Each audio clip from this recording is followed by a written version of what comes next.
All right, thank you. Hi, Justin. Hey, we're asking all the fighters what differences they've seen so far since you guys have arrived in Jacksonville. What are the differences from the normal fight weeks that you've seen so far, Justin? Um, there's no shuttle runs to the grocery store, to the sauna, and we have our own workout rooms. That's the only difference. Other than It tested up or pushed up our nose. Yeah, that was one that all the other fighters said too. Obviously, a big difference. Like, I mean, on a normal fight week, do you kind of just stay in your hotel room anyway? I mean, it seems like a lot of the fighters are doing that now, and I can't tell if that's a big difference from normal or not. Yeah, it's. I'm sure that's very normal. It's a lot of rest. You know, we've been pushing ourselves like crazy. I've been pushing myself like crazy. I know these like all these guys and girls have. So it's a lot of rest and recovery. Workout once at night, and really just weight management. Yeah, one of the fighters said it almost looks like it's deserted. You know, like there's a lot fewer people around. I mean, is that almost a good thing? Do you like, or does it really matter to you? I haven't noticed that. Florida's back to at least 25% normal. Seems normal to me. But my mind's in a very special place right now. I'm not really worried about a lot of things. Okay, cool. Thank you. Next up, we have Nolan King with USA Today. And my first question for you, we talked to you a couple months ago in Vegas, and you were kind of in limbo at that time. You didn't really know what the next fight was going to be. You were hoping to get back soon. Kind of lost in the shuffle here. Does this feel like a relief to you to just finally be there for a fight week? You have an opponent, and you're a couple days away. Yeah, this is a huge relief. At that time, all I asked was for a say in my destiny, and that's what I have here. So I'm going to go out there and take advantage of that. I'm going to go out there and try my best like I always do and perform. When you first came over to the UFC too, I mean, there was a lot of talk. Oh, he's coming from another organization. How is he ever going to stack up to be a champion in the UFC? And Saturday night, you have the opportunity to do that. So have you kind of thought about that at all? That you kind of looking at this journey that you've been in the UFC that hey, now I can finally prove the doubters wrong? Yeah, I mean, I've done that. I've already done that. So it's really not a concern anymore. I've gone in there. I've competed with the best. I lost to some of the best. I beat some of the best. No one's ever put Edson to sleep like I put him to sleep. So yeah, that was all from uneducated views. And luckily, I like proving myself, right, even though I'm not sure until it happens. But it feels good whenever you do. And you've talked in the past, especially recently, about kind of taking the disciplined approach to your fight. You have the MO of being wild and putting on those awesome shows. Going against a guy like Tony Ferguson, are you concerned at all about that the discipline will go out the window? Do you think that this will be an extra difficult challenge to stay disciplined in this one? I mean, I don't know. He fights a very particular style. I fight a very particular style. So I think, there's a lot of things that happen very, very early on in a fight. And that's, who's going to fight at the distance they want to fight at, who's going to fight at the pace they want. He's going to fight at his pace. But when I touch him, he's either going to go for takedowns or he's going to give me space. And then I'll be able to, control everything. So, he's very unpredictable. And I'm looking forward to the challenge. That's, we're the best athletes in the world, as far as I'm concerned. And I possess some very, very great skills. I have a great coach, and my mind is sharp. My mind will be sharp that night. And at this level, you can't make a mistake. First one to make a mistake is going to pay. No doubt, man. Appreciate the time, Justin. Thank you. Sure. Thank you. Next, we have Ezekiel Bergonzi from Super Luches. You've been unmuted. Hello, Justin. How are you? I'm great, man. Thank you. Hey, I wanted to ask you how it was this training camp, how it was getting prepared for this particular event with all the COVID-19 stuff and all that, how it was for you. Yeah, the COVID wasn't a factor at all. This is a shorter camp than I've ever had when it comes to a fight, especially a fight at this level. Mm-hmm. So that's been it's been pedal to the metal, since day one. Luckily, before that, I was telling myself I was going to fight. It was going to be huge. and here we are, and it is huge, and it is another fight. So, but at the end of the day, it's never any different than your first fight. You know, you can't believe you're invincible. You can't believe you're infallible. Punch, if it touches you at the right time on the right spot, you're going to go to sleep. And those are the things that I will always remember. This is no different than my first fight. I understand. And you are going against Tony Ferguson, who is a very particular fighter. He likes to go to the short distance. He's very sharp with his elbows. Um, what fight do you want against him? What will be your perfect fight against a very dangerous guy like Tony Ferguson? The perfect fight at any time for me and mostly for my family is, I get a quick win. That's always preferred. But I'm ready for, I'm ready for 25 minutes. I've been training my ass off for 5 weeks now. This is the 6th week. I still get, I get to turn it down a little bit, but I've been pushing hard, and I'm ready to go out there and go to work. And this is my last question. So imagine you beat Tony and then you get to fight with Khabib. What fight again? The question is, what fight do you expect to have against someone as tough as Tony as is Khabib? Like, he's a very particular fighter. He's undefeated. So you get the fight against Khabib. What do you expect?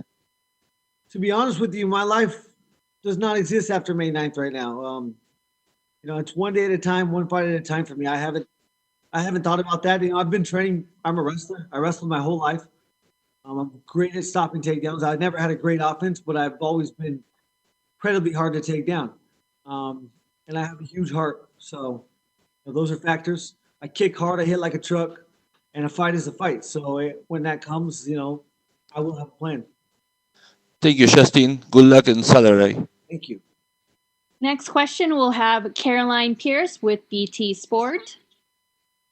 Hi, Justin. Caroline here. How you doing? I'm great. Thank you. Good. Look, let's just talk about the weight cut for a moment. Obviously, it was a very short notice fight, and now you've had a little bit more time to prepare. But getting down to 155 pounds isn't something you've done in a while. You've been hitting that 156. So are you on track for that? And what kind of faster track changes have you had to make? I would assume that out of every fighter on this card, I am probably the closest to weight right now. I cut weight my whole life.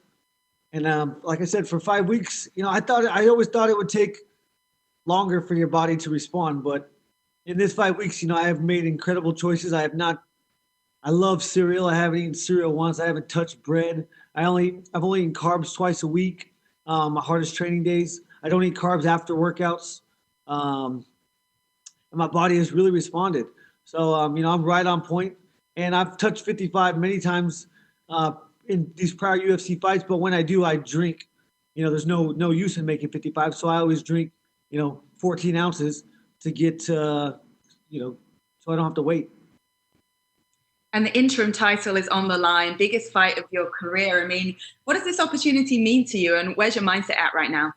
Yeah, this is everything. I'm fighting for my life, for everything that I've worked for in my life. This is the culmination of events that has led me to here. I never thought.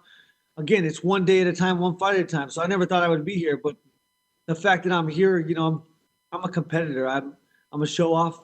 I know how many people are going to be watching. I'm going to go out there and perform. That's what I do. Even if I, didn't want to, there's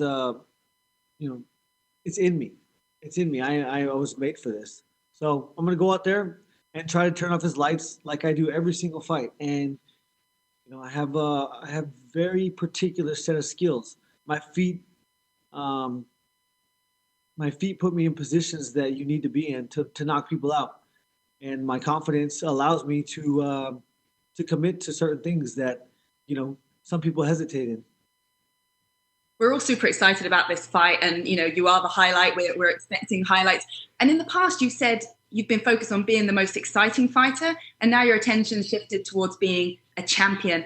How does that look when it comes to the fight? Especially against a guy like Tony Ferguson, that's going to be sort of throwing things that you're probably not going to expect as well. Can you be more patient? Can you apply that strategy when all the chaos is going on? I mean, not necessarily. I can pick my shots. I could use my feet to get me out of situations that I don't need to be in. I can control distance when I need to with my feet. And outside that, those are the only thing, and effort. I control effort. If I can't control it, I don't worry about it. I'm going to go in there and try my hardest. I mean, I don't know what Tony's coming with. He might try to take it to the ground right away. I have no idea, but I'm prepared for all assets and for all aspects of this game. We are the best in the world. Tony's the best, one of the best in the world. I'm one of the best in the world. We're fighting to represent America against Russia's best, and I'm not going to sell myself short. I'm going to go out there and perform. I got to ask you about requesting that elbow to break your nose. I mean, is it a case of careful what you wish for, or is it still something you hope happens? Get my lip. So I'll tell you, I wasn't born with this lip. This was a headbutt 12 years ago in practice. When they did the coronavirus test on me, where they stuck it up my nose, they tried my right side. They literally couldn't even get that little tiny thing up my right side, so they had to go to the left side. My nose doesn't work. I believe it was so painful getting it fixed that I've always told myself I don't want to go through it again. But I believe that my quality of life, I love food. I want to smell it before I eat it. I have to eat it to smell it. So yeah, I don't want to do that no more. I want to get it fixed. And he's going to elbow me, so I might as well be on the nose. We'll look out for that one. Best of luck. Thanks for talking to us. Thank you. Next up, we have Ron Crook from LFA in the final round.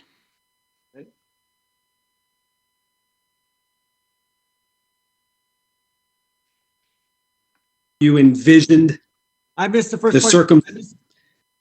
I was just saying, Justin, hey, I'm sure this is not how you envisioned the circumstances being around your first UFC title fight would be. You're fighting with no fans in the arena, but as the sports world continues to push back their seasons and games, here comes the UFC with 3 events in 8 days. So, I mean, what does it mean to you to be a part of really the first live sporting event to come back since the COVID-19 pandemic hit the U.S.? I mean, it's huge. First and foremost, these employees at the UFC get to go to work. Yep. That's important. That's important to them. That's important to me. I get to go to work. I get to get paid. This is what we do it for. And then the part where to inspire, I fight to inspire. And this is a huge opportunity to do that. Win or lose, it doesn't matter. Humans recognize effort. I will give max effort. And that's all you have to do to succeed, I believe. Definitely. And you look at your record and just the murder's row of opponents you've faced, from Cerrone to Alvarez and all the others. Where does Ferguson rank with some of those top opponents you fought? I think he's number one. He's a quirky dude. He punches at weird times. He comes from weird angles. It's a puzzle, and I'm excited to go out there and use my skill set that I have been working on my whole life to try and figure out this puzzle. And he has to not get hit. That's what it is. You've seen me since day one. You've been following me for a long time, way before the UFC run. So I'm a competitor. I compete, and I'm a show off. I like to perform. That's all there is. True that, man. Final question I got for you, Justin. You've been awarded 7 post-fight bonuses. What's going to be the key to earning an 8th? Oh, I think that's already been answered. That's Tony Ferguson. It's a great chance for a double bonus again. Thanks, my man. Thank you. Next, we have Carlos Contreras from Millennial. You have been unmuted. Hi, Justin. You hear me there? Yes, sir. Tony is really vocal about his Mexican heritage, but I know you also have a Mexican part in you. So is this going to be, and this fight seems to be perfect for this, is going to be a Mexican standoff on Saturday? Hey, I'm white on the outside and brown on the inside. I can promise you that. If you've ever seen me fight, that's true. Not only are me and Tony of Mexican heritage, me, Tony, Dominic, and Henry, it's a fighting blood, man. It's what we do. We three out of 4 of us came from Arizona. 4 out of 4 of us are right there in the southwest part of the United States. We're all from the same area. I don't know what the correlation is, I don't know if it's where we're from or who we are, but I believe, we're all wrestlers. And I think that's a huge factor. So there's a lot of comparisons you could draw here. But yeah, I think it's great, for when I have family all over Mexico, and I know how proud they are of me and to support me. It's huge for me. So yeah, I love to bring attention to that. Perfect card for Cinco de Mayo, right? Yeah, I can't wait to eat some tacos on Sunday. I don't know if you have any. I read you talk about your nana sometimes, your grandmother. Do you have any memories from her from Mexican? I don't know, Mexican music, Mexican food that you like to remember when you remember her? She was my mom dropped me out there every morning before school. That's where I grew up. She the food. There's always beans on the stove at all times, and you can't leave hungry. It's the best part about going to Nana's house. And yeah, they used me to try to teach her English. I wish I would have learned Spanish through her, but in the '90s there was a stigma, on people that were in America that didn't speak English. So they used me to help her, and man, it took her 40 years to become a citizen, to become an official citizen of the United States, and I'm very proud of her for that. All right, thanks you, Justin. Thank you. Next up, we have Dan Owen from Sport 360. Hi, Dan, Justin. you're open. Hi, Justin. You touched upon earlier the importance of this event taking place for yourself and the rest of the UFC workers. What do you think it says about the UFC and Dana White in particular, and their determination to get this on while the rest of the sporting world lies dormant? I mean, I love it. It's huge. I mean, it's again, everyone's locked at home.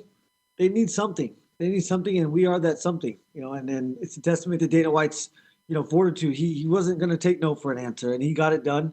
And I knew he would, because if anyone's going to get it done, it's going to be that man. Obviously, kind of your style and attitude in the octagon is something that generally amps a crowd up. How different is it going to be this weekend for you, performing in front of an empty arena? Oh, it's going to be fantastic. It's exactly like a Kumite or Bloodsport. My favorite movie is Fight Club. Show up, you fight to get a relief. This is my release, man. I get to go in there and release. The adrenaline's coursing through your veins. You don't know what's in there. You don't know if people are in there. It could be a bunch of animals. It doesn't matter. It's you don't see lights. You don't see people. You see its reactions, and it's so fast. It's just so fast that it won't be a factor. I appreciate your time. All the best. Intimate in the weirdest sense possible. Thank you. Next, we have Damon Martin from MMA Fighting.